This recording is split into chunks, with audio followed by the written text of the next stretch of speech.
Hi, I'm so delighted to have all of you with us. I'm Tara Burton. I wear many hats. I'm a novelist, and I'm a theologian, currently writing a book about magic and transhumanism. So I think this play was written for me.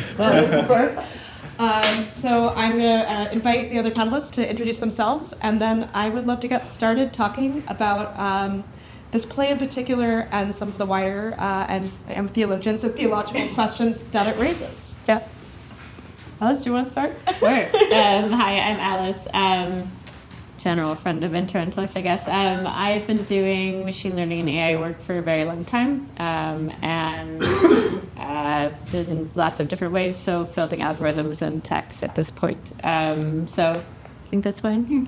Alice is the only person here who actually knows what this is about, being a neuroscientist and an AI engineer and founder. So we will refer to you for the footnotes. Are we right? Are we completely wrong?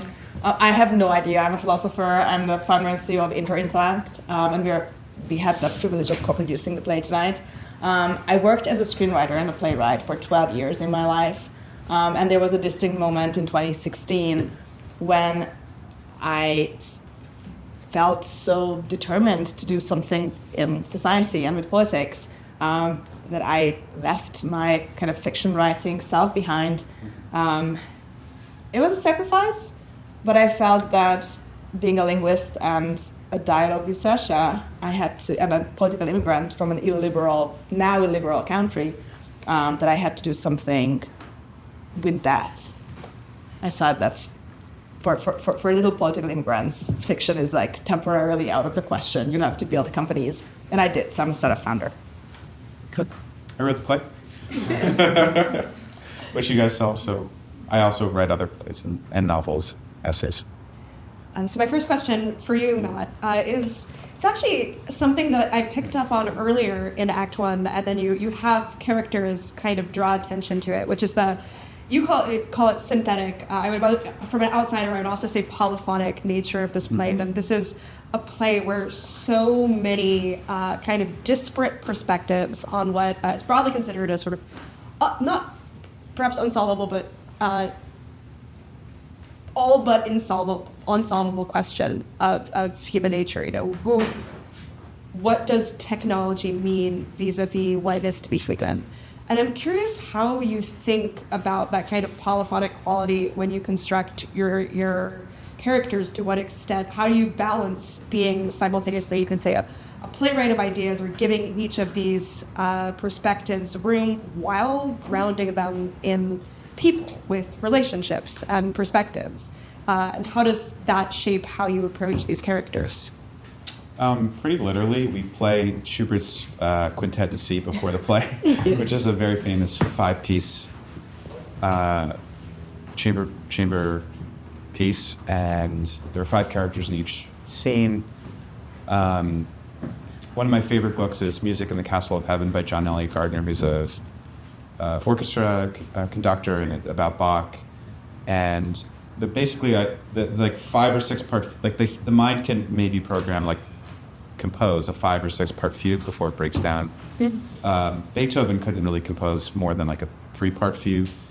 And as a playwright, you kind of stumble upon, you find that if you're trying to make people talk in a room, you get to about 5 or 6 before it becomes extremely hard to keep the dialogue alive.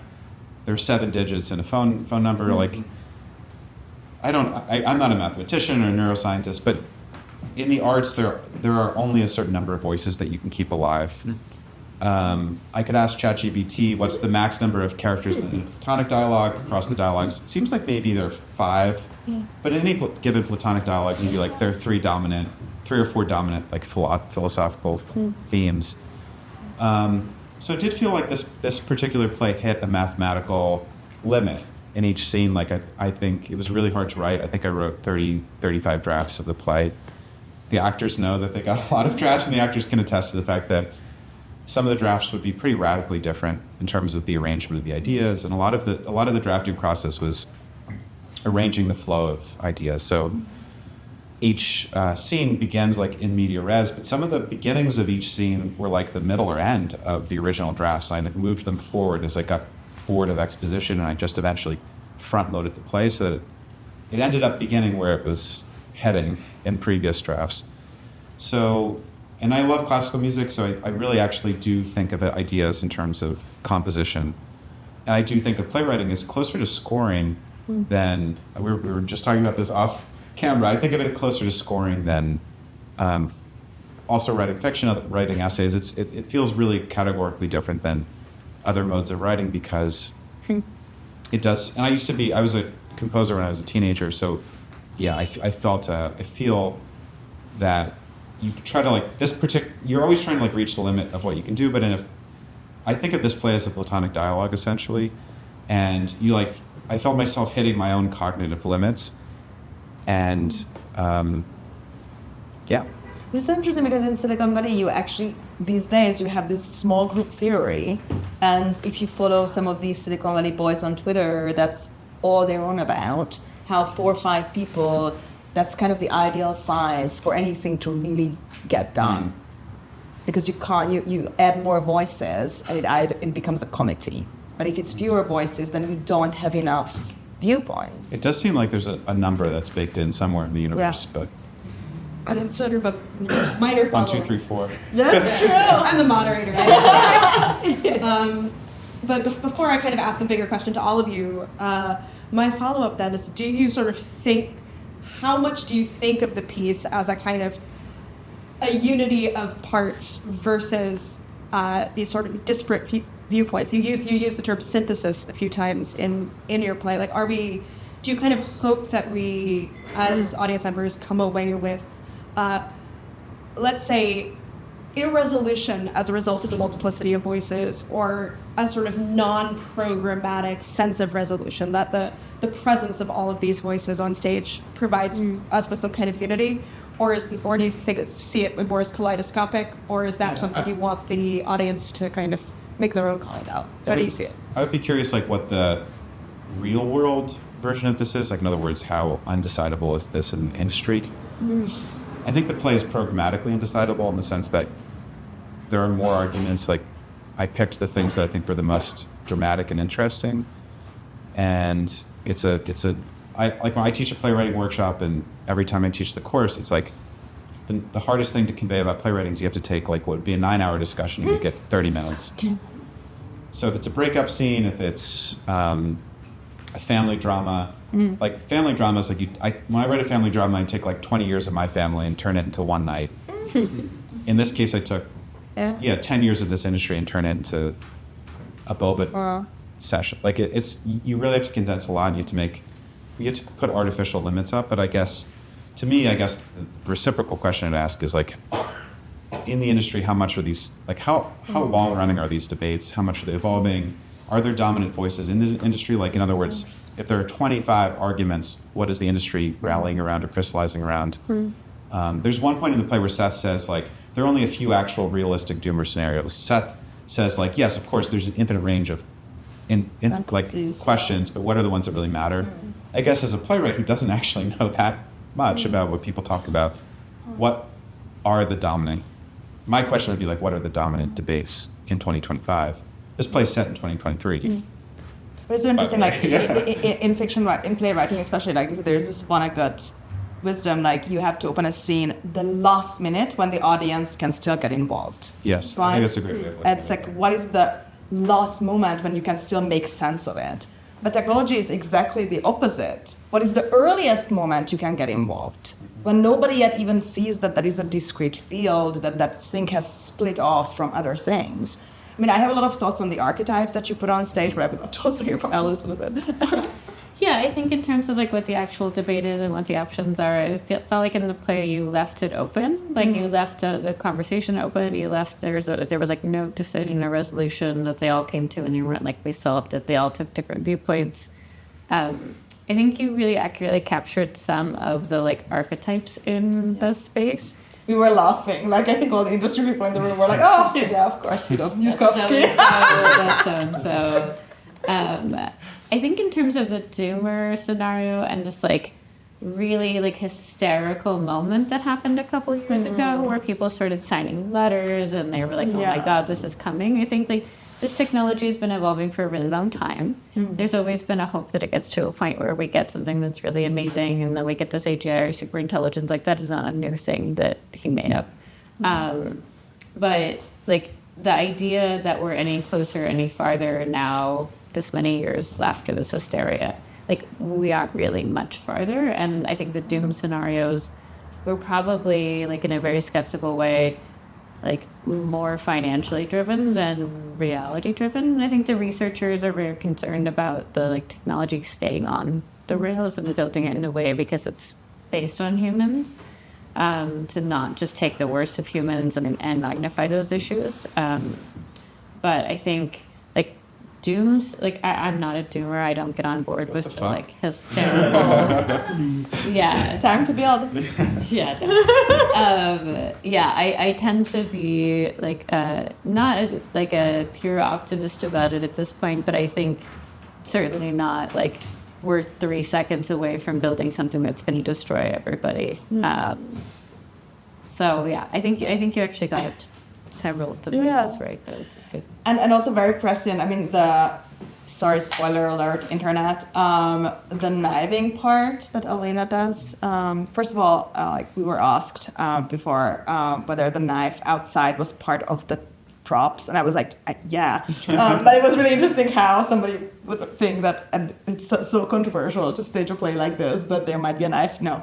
I thought that knifing part was extremely aligned with, like, the debates in the industry, particularly from the past 3 months, because there's definitely this put your money where your mouth is narrative right now, where, okay, if you're a doomer, why are you alive? Why are you, like, paying your taxes? Why do you have a savings account? If you think the world is going to end, why are you trying with your wife? Like, these things are kind of contradictory. And, like, I can, like, for me, the moment where I was just, like, completely losing it, both reading and just, like, watching it come alive, is when Seth is like, if you think that I'm going to end humanity, then fucking kill me. Like, what are you doing sitting there sipping your whatever they were sipping in that scene? And that's exactly what I've been reading in the past 3 months, where people are like, they're kind of trying to disprove the doomers. Like, it's not real, because you can't be a doomer and still wake up in the morning and, like, take your kids and teach them Mandarin, for the future. Like, if you think there's no future, what are you doing? And then it gets even more real when they are like, let's ask LLM. And then everybody's waiting because it's like, one pro is thinking, And that's exactly what would happen. And then it becomes super recursive, like, explain our situation, explain the mind mesh through mind mesh. And I think that actually happened in OpenAI. They were like, what does OpenAI think about OpenAI? No? I would be curious what Intellect thinks about Intellect. Well, I know Sean actually gave ChatGPT a picture of him with the knife. Yeah. Really? Yeah. And it said it wasn't... Violated the code of conduct? No, it wasn't impressed, wasn't it? It said it looks like a theatrical moment. It wishes! Maybe we best have a conversation rather than resort to Mental health resources in your area. So this next question is based on both the play and Matt's Substack, but is for all of you. Which is to say, I think something that really strikes me about this play is it's particularly timely in two ways. And one is this wider conversation about technology, but one is, I think, something that comes up particularly in the first act, but really in both, which is the kind of triumph of the Dionysian, or the appeal of the Dionysian, or the erotic, particularly the conversation about risk taking and what kinds of risks are worth it, and what we as humans are willing to do in order to, or what kind of risks we're willing to take, both for a particular match and the betterment of humanity, but also for their own sake, to kind of affirm our humanity. I was reading your Substack this afternoon, Matt, and this ties in particularly to sort of wider cultural conversations that are being had and that you were weighing in on, talking about the Dionysian as being an impulse that's more perhaps has been suppressed, or that you see as having been suppressed over the past few decades of contemporary American culture. And so I'd love all of you to weigh in on the extent to which you see this as a particularly 2025 phenomenon that we are wrestling with the allure and the suppression of the Dionysian. But is Dionysian in the Nietzschean sense? I read it as that, but I'll let, and I don't know that, and I think I'll let you read first. Hold on, so you first. So. Yeah. In the broad summary, my Substack was that after about 2012. As Mai would say, your Substack is so great. You are so smart. That's a good line. I think Alistair lost it at that point. I think most people would agree that somewhere in the early 2010s, culture got a lot safer. If you watch a movie from the late 90s, like Dogma, I think about Dogma. Oh, yeah. A really kind of raunchy, risky movie. Early South Park, The Simpsons. Like culture, 90s culture was really. I think about Jimmy Kimmel, like used to be on the Man Show. Like it's a hard thing to imagine Jimmy Kimmel, who's now like one of the wokest, like public figures, was on the fucking Man Show. Like things are really, the way that people talk, the way that people talk about sex and violence and masculinity, has really radically changed, and we haven't even really noticed. And my pretty long Substack is about how culture became nothing like, I'm not the only person to make this argument, to say the least, but we've just lived through I think a pretty puritanical era in which the Dionysian, the erotic, has been not only suppressed but like actively hunted out and like rooted out and destroyed in the name of good. I think that's the broad argument. It's a much more complex genealogy, but the way that this, as a playwright, outside of this play, those of you who know not many of you here know my other plays, but my plays, I started writing for theater in about 2014, so my own playwriting career kind of tracks certain cultural transformations, and my own career has picked up after 2020. I think there was a time, it's interesting as an artist when you just find that you're in the wrong time, like you're just writing the wrong place at the wrong time. I've always been interested in psychoanalysis and anthropology and sexuality. And my own plays have kind of tried to get at the root of like shameful things. And my characters tend to be pretty shame-ridden, horny, attackatory, kind of visceral people. There was an era in which I saw that those plays about those kinds of people didn't really work and didn't get an audience. And then I noticed that when it switched and people were like, oh, I'm interested in that again. So I think, my own kind of experience in the world as an artist, I've noticed that the Dionysian was gone for a while. Now it's starting to leak back into culture. Now the way that fit, and I think that's interesting. I think that's good because I clearly I think the Dionysian's it's an ineradicable part of us and the world we share. Now, the way that fits into a play about AI, or the way that play about AI fits into this larger cultural shift, it might be that our culture has become so repressed and so pseudo-rational and so pseudo-virtuous that we need to port over our own drives to something that is able to speak for us and do things for us and act in the ways that we're no longer able to act in. So I think part of the fascination in getting an LLM to talk is that we've repressed and eliminated so many possibilities of speech that there's a liberatory aspect in letting some machine speak.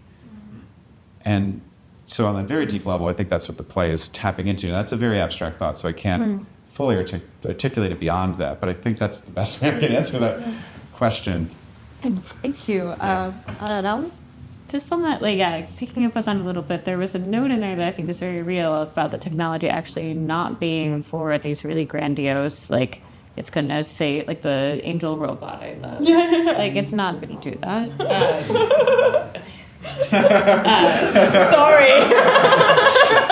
But it is for automation, right? And I feel like the opposite could be true. And I think that I know there is this whole subculture in Silicon Valley that is very, in some ways, Dionysian right now. That's all mixed up with all sorts of things. Yeah. But I think in some ways, instead of outsourcing the all of these things that we can't say or that have become taboo to these models, I think if it's really just how do we automate all of these things, and so that we in a sense we're trying to define what we are as humans as we're trying to define what the machines are, and if they are just for the automation and for this sort of fairly sterile an angel robot can come vertically and pick you up and not freak out about this accident, you're bleeding to death and all these things. Like the humans then get to be more Dionysian, more emotional, more hedonistic maybe, and sort of like push that off onto this like fake god amazing thing that's going to take care of all the problems so we can go and do things. There's like this other language we use. The only thing we have left is Dionysian irrationality. Right. After LLMs. No, so that's a really fascinating. That's what you want in the White House. Dionysus? Yeah. No, It already is in there. irrationality. You're saying Dionysian so wonderful, and that there's then all this suppression. Puritanical? I don't think it's puritanical. Because that is not what the voices that I read. They're saying, okay, go ahead and have sex, but don't abuse me. Yeah. Don't mistreat me.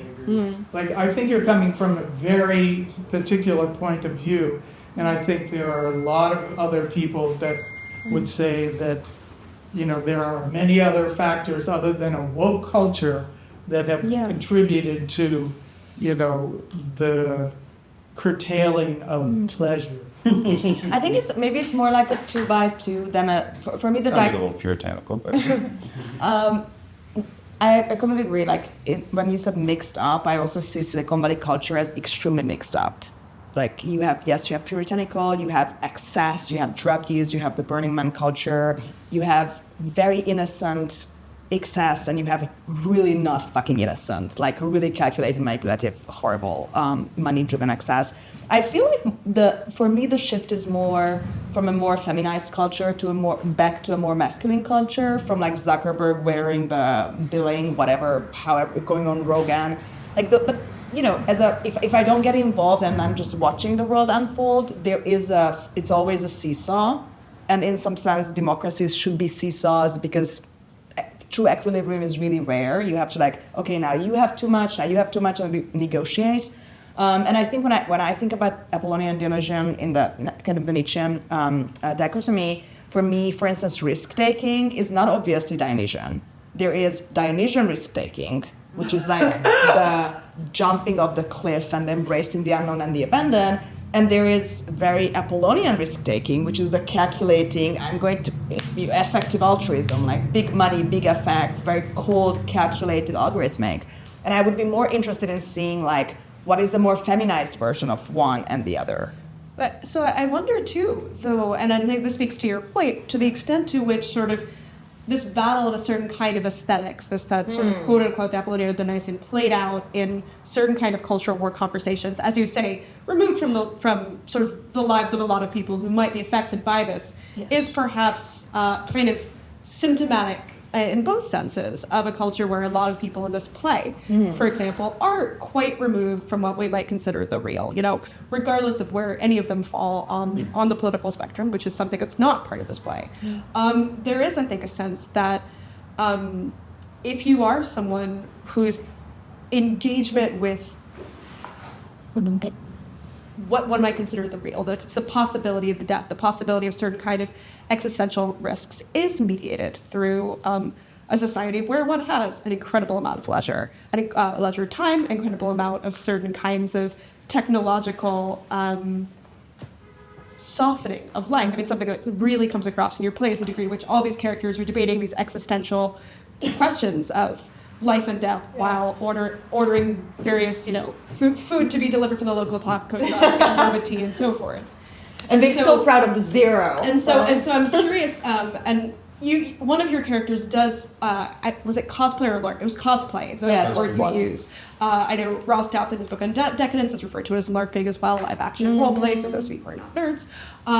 But I think there is an interesting tension in this sort of wider question about the puritanical or suppression that is separate from the question of, let's say, culture war issues, and more to do with is there a kind of intense hunger for something, perhaps cruelty, perhaps violence, perhaps things that we don't want, that comes from a frustration with a life that's quote unquote too easy or too boring, a frustration that perhaps, I I doubt anyone in that position would choose discomfort or would choose existential risk or choose death. And yet, I think your characters do have, or some of your characters do have, a fascination with the possibility that, it is exciting that this might be a life or death scenario. This might be a cosmic scenario rather than, as one of your characters says, just endless plot. Yeah. Is that a question? That is an attempt to be a synthesis of a few Yeah. different questions here. So I kind of want to get us on a page there. So the question that I then want to follow up with is, to what extent is the technological life inherently alienated? No big deal. Just please answer the greatest question. What was the last word? Alienated. Is there something alienating about sort of our contemporary technological life? So if I heard kind of like synthesize the synthesis. Yeah, we're synthesizing all the way down. Oh my god. Yeah, life is, regardless of how much violence we're talking about in the 2010s, how much trauma people are absorbing, it's definitely less trauma than people absorbed in 1510 and 1010 and 1310 was terrible. yeah. And Seth talks about wanting to be topped by AGI in the play. It's explicitly said, like, you want something that can dominate you. I think you're right to pick up on, again, I'm a playwright, I'm not an ethicist, and I'm not a politician or Not an ethicist. technologist. No, I'm not. I'm just, what I think I'm good at is tapping into certain psychological melodies and seeing how they play against each other, irrespective of like having a concrete point of view of my own.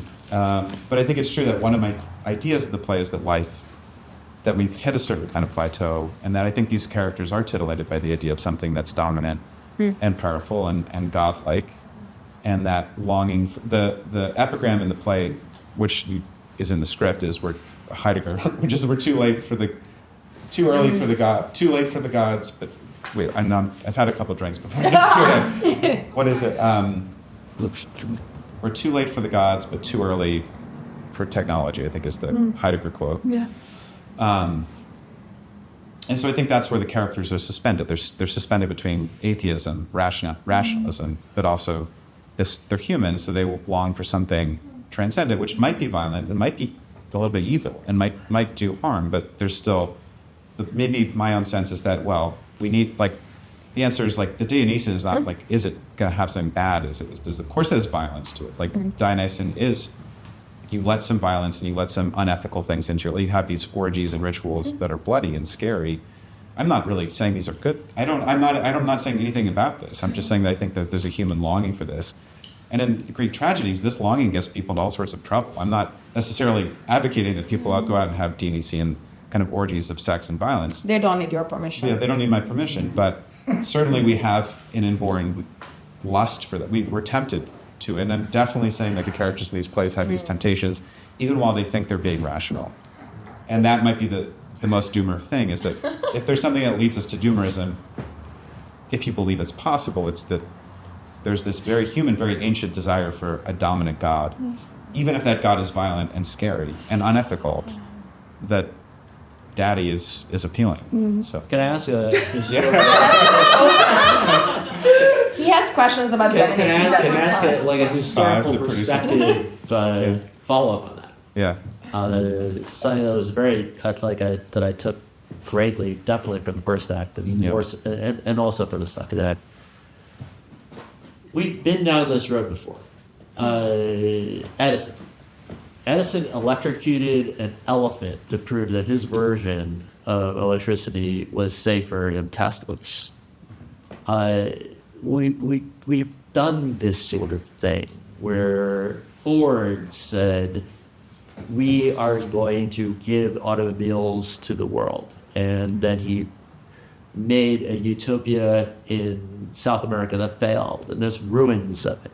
You can go and visit them. We've done this type of thing. I don't know if any of those people that have developed those technologies ever had around them the voices that you demonstrated in this performance. And I wonder if we're different now because we seem to have that. We seem, everybody that I saw, I was very taken. Every single character that I saw was a representation of some voice that's out there in the society right now debating this issue. And some of them are right-minded, some of them are wrong-minded, some of them are very naive, some of them are very narcissistic. According to you. They're all... A word about me, my name is actually Seth. I'm trying not to let that affect my opinion of this performance. So if I understand your question correctly, But yeah. So my question is, like, how do you have any is this actually referential? Is this referential to the past of how we're dealing with a change in technology is different from other people in the past who deal with technology, where usually in the past you would have like one individual and they make it and that's it. Now you have a Seth that actually has to have a debate with other people about actually how you should use this technology. I can answer that as a playwright. I'm actually curious of people who work in the modern technology thing. My answer as a playwright would be something like, that's a shrewd comment in the sense that many of Seth's lines in the play basically refer back to that, where he says over and over, like, he's referred to as Napoleon, but he more or less says, like, Jeff and Seth are like, we're trying to build something great. Like 100 years ago, you could have just done this shit, and you didn't have a board. Yeah. Like, and who knows what happens when you just have it. And so he's pissed at that fact, and that's a really elegant way of describing the tension in the play. Is you have someone who thinks of himself as a 19th century Napoleonic figure, but he's not in that world. But that's more like, at least as far as I know, that's more of a like the tech companies struggle with the boards and the kind of norminess of the committee decision, right? Because if you have too many voices, then it kind of like settles on a mediocre solution. Yeah. But in science, this is a real problem. And Michael Nielsen has a wonderful book called Reinventing Discovery. I think he wrote it like 12 years ago, where he starts arguing that the Nobel Prize should no longer be awarded to individuals, except, of course, like Peace Prize and the Literary Prize, because in the social sciences and the hard sciences, individuals can no longer really make a dent. You have giant laboratories, and yeah, of course, you will give it to the leader, you will give it to the big name, but it's all the, 20, 30, 50 people working under his or her hand, and it's a collective invention. But I don't think, at least as far as I know, in the industry, it's not really decided whether that's an ultimate positive or negative. It's just kind of an observed fact that you can no longer be in the bathtub and figure out, Archimedes' law. And Sam Altman didn't either. Like, he's a guy who wandered on stage, literally, in this situation in life. And like, hired the right people. Like, got into this in a weird, bizarre way. He did not invent AI. He didn't really work on the algorithms. So, like, it's not him, it's a lot of people. And like the adoption of this will be different than some other technologies that we've adopted. People like to say, oh, it's another revolution, like an industrial revolution or something that's going to have, probably not, I think, because it's a non-deterministic thing that grows on its own. We don't really have an idea for what that means for how do we adopt it. But it's not an individual. These ideas, like the ideas that are implemented right now, have been around since the 50s at least. In very practical terms. And on that point, I had a follow-up question, was exactly about that. It's like, we have been mulling over this question of what is going to happen when the robots are people. Mm-hmm. We've been talking about that since Foundation and Asimov, since the 50s. We went through it, the fucking Dune movie. The basis about it is about like having a jihad after AI takes over, and then we wreck it. What's the in that context? What's this about? What we think? Yeah. Like, what do we think is going to happen? I think as we've become more secular, we've replaced our idea of religion with this thing that we can manufacture as humans. It's been around for really long. It's been around way longer. The idea of this has been around since 800. Yeah. Right. So we've always had this idea of something that people could create that would create this ultimate reckoning and this ultimate is it going to kill us? Is it going to save us? We're not sure which, but it's going to rule and it's going to make decisions for us. But I think it's just become technologically more possible as we get better compute and things like that, and lots of people have organized ideas. And science fiction just picks up on these things over time and what people are thinking, what people are working on, what the scientists are doing. So I don't think any of it is actually that novel. I think we've just hit a nice stride in terms of the compute, and we'll hit a plateau, which you mentioned in the play, which I liked, which was like, 6 months, we hit a wall, whatever. I know which character you would play. One more question before we wrap it up. So one more from the audience. Just if there's someone who hasn't gone to ask already, but then I will. yeah.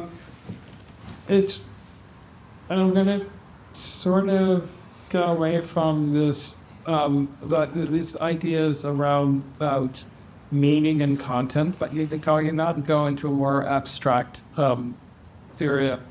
I'm really happy to hear you talk about how music is influential with your writing, because in watching this, I was going to the work of Balanchine, thinking of Cunningham, but then also into more avant-garde artists like Nabdul Pike, John Cage, where form itself starts to be what the work is.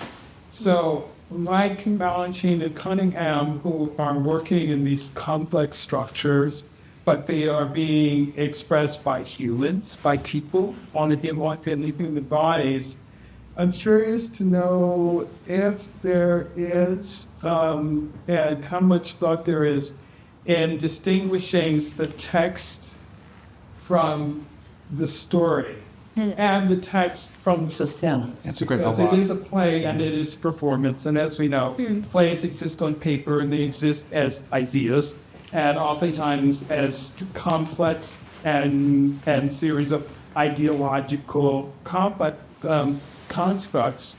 But then there's also performance, and I'm wondering if it's really more of a question for the performers tonight about how you approach this work. How, if at all, you are looking at like the acting and the delivery and the expression itself as being distinct from the words, and if they exist on different planes for you, and where they do come together. I don't know if that makes any sense. Yeah. But it's how I think. Yeah, I'll give a quick answer, and if a couple actors still in the audience. When I first started directing and writing plays in 2014, I rented studio space from this guy named Gus Solomons, who died. He was in Merce Cunningham's County. Yeah, he died a year ago, which is very sad. And Gus has had before he died, he had a space in FIDA that I think he'd had since 1972.